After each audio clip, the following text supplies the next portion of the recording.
नमस्कार बंधुरा mums kitchen बेंगलीते आपनादेर अनेक अनेक स्वागत जानाई।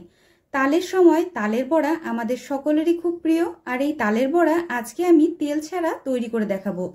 बिना तेले जे एत नरम तुलतुले तालेर बड़ा तैरी करा जाय आपनारा देखले सम्पूर्णभावे अबाक हये जाबेन। तबे चलुन आर देरी ना करे रेसिपिटा देखे निই। बंधुरा आजके आमी तालेर कात बेर करार भिडियो आर देखालाम ना। तालेर कातटाके आमी आगेर थेके बेर करे रेखे दिएछि।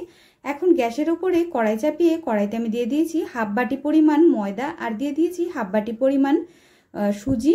আমি যেটুকু ময়দা নিয়েছি ঠিক সেইটুকু সুজি নিয়েছি। এখন শুকনো খোলায় কড়াইতে দিয়ে ভালোভাবে আমি ময়দা সুজিকে ভেজে নেব।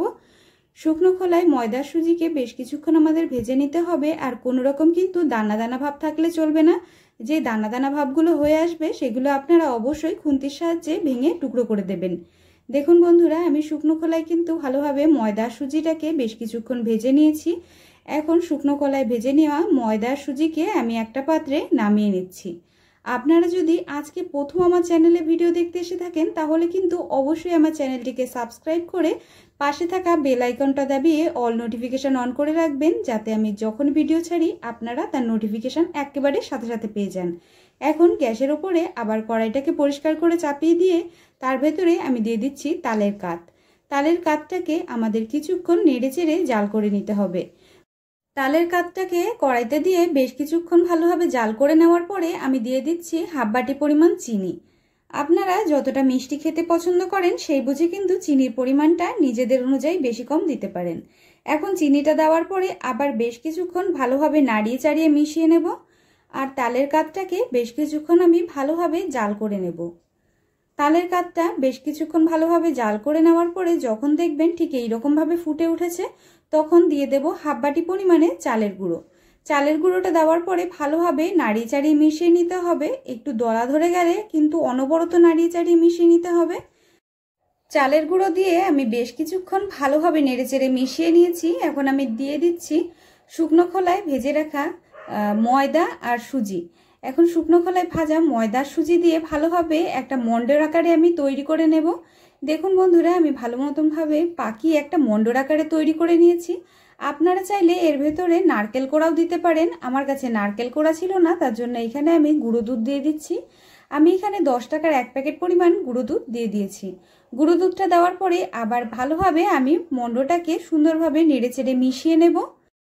মন্ডটাকে নেড়েচেড়ে ভালোভাবে আমি মিশিয়ে নিয়েছি। দেখুন এখন এই মন্ডটাকে আমি একটা পাত্রে নামিয়ে নেব। বন্ধুরা আপনারা তো তেলে ভেজে অনেক তালের বড়া খেয়েছেন, একবার এইরকম ভাবে তেল ছাড়া তালের বড়া তৈরি করে খেয়ে দেখুন।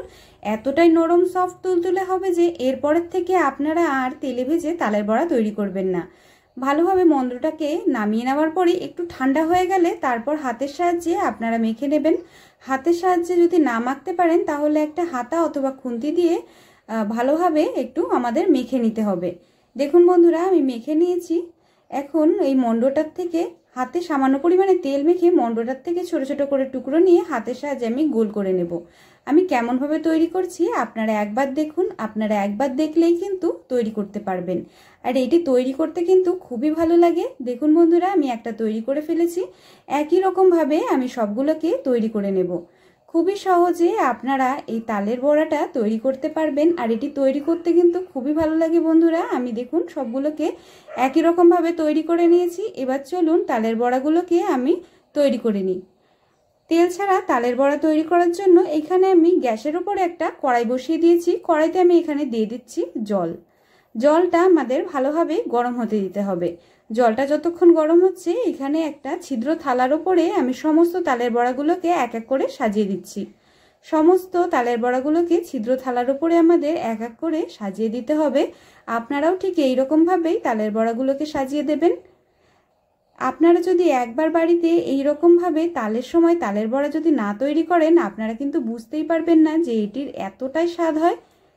এখন আমরা যেই কড়াইতে জল দিয়েছি তার উপরে আমি এই ছিদ্র থালাটি বসিয়ে দেব। ছিদ্র থালাটি বসিয়ে দেওয়ার পরে ওপর থেকে আমি ঢাকা দিয়ে দিচ্ছি। এখন 15 থেকে 20 মিনিট পর্যন্ত আমাদের ভালোভাবে এই বড়াগুলোকে স্টিম করে নিতে হবে। 15 থেকে 20 মিনিট পর্যন্ত ভালোভাবে স্টিম করে নিলেই কিন্তু বন্ধুরা তেল ছাড়া তালের বড়া তৈরি হয়ে যাবে। দেখুন বন্ধুরা কতটা সুন্দর দেখতে লাগছে। কোনো রকম তেল ছাড়া এই তালের বড়াটা খেতে কিন্তু দুর্দান্ত লাগে। আগের থেকে বড়াগুলো কতটা বড় বড় হয়ে গেছে আপনারা কিন্তু দেখেই বুঝতে পারছেন।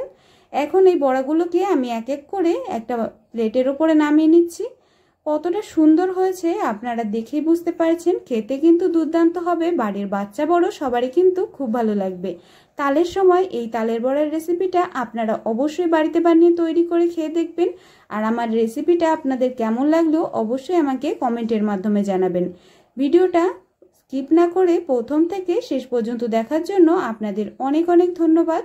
আপনারা সবাই খুব ভালো থাকবেন, সুস্থ থাকবেন। দেখা হবে পরবর্তী নতুন কোনো ভিডিওতে নতুন কোনো রেসিপি নিয়ে। ততক্ষণের জন্য ভালো থাকবেন, সুস্থ থাকবেন। ধন্যবাদ।